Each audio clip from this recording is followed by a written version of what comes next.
Hello students, आज हम लोग बात करेंगे एक अलग विषय की। देश के विकास के लिए जो सबसे महत्वपूर्ण तत्व होता है वो आपका है शिक्षा। तो आज हम बात करेंगे शिक्षा पर ही। हम लोगों ने देखा है कि स्कूल कॉलेजेस में आपके बच्चों की स्ट्रेंथ जो है वो कम होती जा रही है। एडमिशन तो लेते हैं, एडमिशन ले करके स्कूल नहीं आते बच्चे, ये आज की एक बहुत बड़ी समस्या बन चुकी है। उसके लिए कई प्रकार के प्रयास भी किए गए, जैसे मिड डे मील का इंतज़ाम किया गया, उसके अतिरिक्त अटेंडेंस को कंपलसरी किया गया, अटेंडेंस के लिए बायोमेट्रिक्स वगैरह लगाए गए। लेकिन उसके बावजूद भी आज भी ऐसी प्रक्रिया है कि बच्चे क्लास अटेंड नहीं करना चाहते, स्कूल अटेंड नहीं करना चाहते। इसके साथ साथ न्यू एजुकेशन पॉलिसी में भी इसको लाया गया कि अच्छा हो सकता है, ऐसा हो रहा है कि वोकेशनल कोर्सेज में लोग ज़्यादा जा रहे हैं, प्रोफेशनल कोर्सेज में ज़्यादा जा रहे हैं, इसलिए इन्हें कंपलसरी कर दिया गया। लेकिन उसके बावजूद भी स्ट्रेंथ जो है वो नहीं बढ़ी। एडमिशन जो है वो आपके होते हैं, लेकिन उसके बावजूद भी बच्चे क्लास अटेंड नहीं करते हैं। ये एक बहुत बड़ी समस्या है और इस समस्या के समाधान के लिए ही आज मैं आप सबों से बात करूंगी। सबसे पहली चीज़ तो हम ये तय करें कि हम उन्हें दे क्या रहे हैं। उनके ना आने की सबसे बड़ी समस्या ये है, वो इसलिए नहीं आ पाते क्योंकि हमारा देश जो है वो बहुत गरीब देश है। विकासशील में हम आ चुके हैं, लेकिन उसके बावजूद गरीबी आज भी विद्यमान है। इस कारण से बच्चे जो गांव एरिया के होते हैं मोस्टली, वो इसलिए कॉलेज नहीं आ पाते हैं क्योंकि उन्हें घर के कार्य करने होते हैं और इस घर के कार्यों को पूरा करने के लिए उन्हें अपने घर के साथ रहना पड़ता है, वो कॉलेज अटेंड नहीं कर पाते हैं।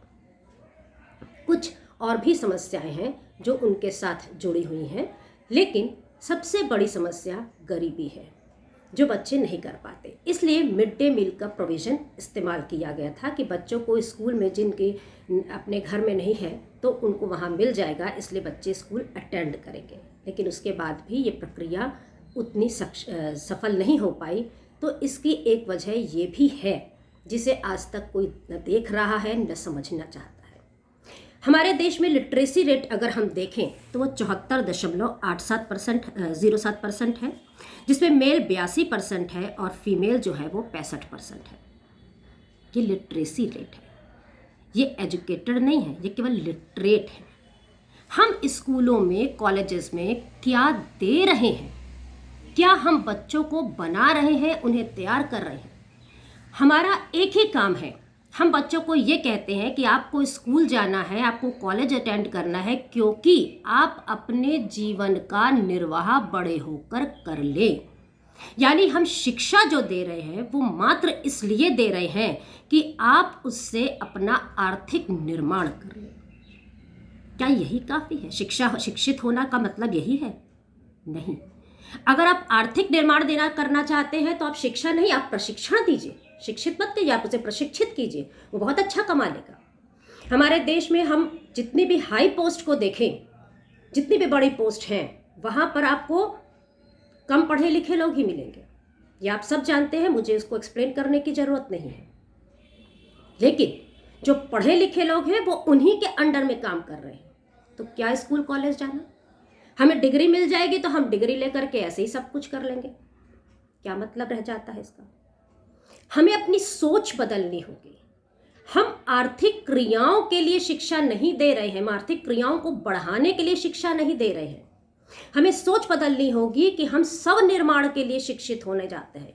हम समाज को बढ़ाने के लिए, समाज निर्माण के लिए शिक्षा देते हैं, क्योंकि आर्थिक निर्माण के लिए तो आप प्रशिक्षित कर दीजिए, तब भी काम चल जाएगा। वो शिक्षित हो चाहे ना हो, तब भी आपका कार्य हो जाएगा। हम बात करते हैं डिफरेंसेस की। हम क्लास में, स्कूल में सारे टीचर्स, हर जगह के लोग सबसे पहले कहेंगे ना ना ना ना, धर्म विभेद नहीं होना चाहिए, जाति विभेद नहीं होना चाहिए। ठीक, और सबसे पहला काम हम धर्म विभेद, जाति विभेद की बात करते हैं, आरक्षण को गलत ठहराने की कोशिश करते हैं। गलत है, मैं हर सही है या गलत उसकी एक अलग वजह है चीज़ों की। वुमेन एम्पावरमेंट की बात करते हैं, सब कुछ करते हैं, लेकिन हम उसको लागू नहीं करते हैं अपने दिमाग में। आरक्षण की बात इसलिए आई कि जब आप लोगों ने कम वर्ग के लोगों को शोषित करना शुरू किया, उन्हें पढ़ाई लिखाई से वंचित करना शुरू किया, तो ये आया कि उनको थोड़ी सी सुरक्षा से हम उन्हें आगे कर दें। पर हम क्यों आरक्षण दे रहे हैं? हमने उन्हें, तो उनका अधिकार था, हमने अधिकार उनसे छीन लिया और आरक्षण के नाम पर बूंद बूंद हम उनको दे रहे हैं। दूसरी ओर हम वुमेन एम्पावरमेंट की बात करते हैं और जब गाली देने बैठते हैं अच्छे से अच्छे पढ़े लिखे लोग, तो लेडीज गाली। आपके दिमाग में तो औरत सेकेंडरी है ना। पुराने समय में गाली दी जाती थी जानवरों से तुलना करके, और आज के समय में गाली दी जाती है औरतों से तुलना करके। यानी आप आज भी चाहे कितने भाषण दे आए, लेकिन उसके बावजूद तुलना आप उसे लो लेवल पर कर रहे हैं। आप एक पुरुष को एक लेडीज की गाली दे करके ये कहने का तात्पर्य कहते हैं कि तुम इसके समान हो, यानी कि तुम कमतर हो। क्यों? औरत कहाँ से कमतर है? जब आपके दिमाग में ही कूड़ा भरा है तो आप किसे शिक्षित कर लेंगे, किस समाज को बदल लेंगे? इस शिक्षा के लिए अगर आप अपने देश को शिक्षित करना चाहते हैं तो समाज निर्माण के लिए बच्चों को भेजिए, स्व निर्माण के लिए बच्चों को भेजिए, आर्थिक निर्माण के लिए मत भेजिए। आर्थिक निर्माण तो आप घर में भी उसको प्रशिक्षण दे देंगे कि बेटा एक कार ड्राइवर है तो वो कार ड्राइवर अपने बच्चे को शिक्षित कर देगा कि बेटा ऐसे कार चलाते हैं, तुम जीवन भर अपना पेट भर लोगे। अपना ट्रैवलिंग एजेंसी खोल लेना, तुम सारी जिंदगी अपना पेट भर लोगे, अपने परिवार का पेट भर लोगे। वहाँ तो प्रशिक्षण की जरूरत है। आप प्रशिक्षण देने की बजाय उसे शिक्षण देने को सोचते हो कि हम शिक्षण देकर उसका आर्थिक विकास कर दें, तो आप मशीनें ही तो पैदा कर रहे हो, आप मानव नहीं पैदा कर रहे। आप उसे ये नहीं सिखा रहे हो कि मानव पूरे विश्व के लिए है, किसी एक देश के लिए नहीं, किसी एक जाति के लिए नहीं है। हम पढ़ लिख करके परमाणुओं का निर्माण करते हैं, परमाणु बम का निर्माण करते हैं, पूरे विश्व को उड़ाने हटाने, मतलब नेगेटिविटी की सोच के लिए हम चलते हैं। कभी पॉजिटिविटी की सोच के लिए नहीं चले कि हम पूरे विश्व का निर्माण करने के लिए ऐसा कौन सा कार्य कर दें कि जिससे विश्व का निर्माण हो जाए। हमने कभी ये करने की कोशिश नहीं की। अगर आप वास्तव में चाहते हैं कि आपके स्कूलों में, आपके कॉलेजेस में अटेंडेंस बढ़े, तो हमें अपने शिक्षण का ही ढांचा बदलना पड़ेगा, उसकी नीतियां बदलनी पड़ेंगी। जो पढ़ाई हम उन्हें प्रतिस्पर्धा के लिए दे रहे हैं, जो पढ़ाई हम उन्हें शिक्षित करने के बजाय उसमें प्रशिक्षण के तरीके से हल्का फुल्का दे रहे हैं कि तुमको, और वो प्रशिक्षण भी नहीं होता एक तरीके से, ना वो शिक्षा होती है ना वो प्रशिक्षित होते हैं, वो किसी लायक नहीं हो जाते हैं, क्योंकि उन्हें फिर निकल करके कोई एक डिग्री हासिल करनी पड़ती है, प्रोफेशनल डिग्री या वोकेशनल डिग्री, तब जा करके उन्हें कोई जॉब मिलती है। तो इस स्वरूप को बदलना होगा, इस ढांचों को बदलना होगा, तब आपकी अटेंडेंस बदलेगी। सबसे पहली चीज़ आपको सोच बदलनी होगी, उन माता पिता को अपनी सोच बदलनी होगी कि बेटा स्कूल जाके क्या करेगा या बेटी स्कूल जाके क्या करेगी, घर बैठ के पढ़ा दे, घर बैठ के हम उसको शिक्षित करें। सबसे पहले तो उसे स्कूल भेजने की कोशिश, उसे ये बताइए कि जो आप घर में बच्चा पैदा होता है, माँ बाप, दादा दादी, नाना नानी जो शिक्षा उसे घर से देते हैं, वही शिक्षा स्कूलों में एक प्रॉपर तरीके से मात्र 2 से 3 घंटे में दी जाए। 8-8 घंटे नहीं, 5-5, 6-6 घंटे पढ़ाई ना हो, वहाँ पर बुला करके अलग अलग सब्जेक्टों को पढ़ाना, ये कोई शिक्षा नहीं है, ये आप उसे शिक्षित नहीं कर रहे हैं। उसे ज्ञान दीजिए। उसे ज्ञान देने के लिए, उसकी नॉलेज को इम्प्रूव करने के लिए सबसे पहली चीज़ तो जो भी पढ़ाई हो वो 2 से 3 घंटे की हो, ताकि गरीब देश के बच्चे अब वापस जाके अपने घरों का काम कर सके, अपने आर्थिक विकास को भी ध्यान, क्योंकि बिना भूख के पेट जब तक नहीं भरेगा तब तक कोई कार्य नहीं हो सकता।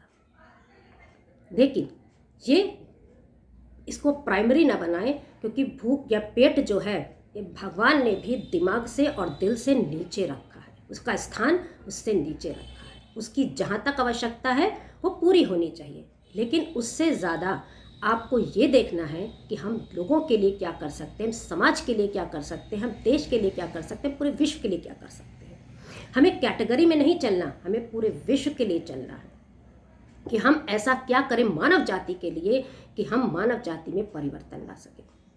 इसके लिए सबसे पहली चीज़ कि स्कूल्स का टाइमिंग मात्र 2 से 3 घंटे होना चाहिए।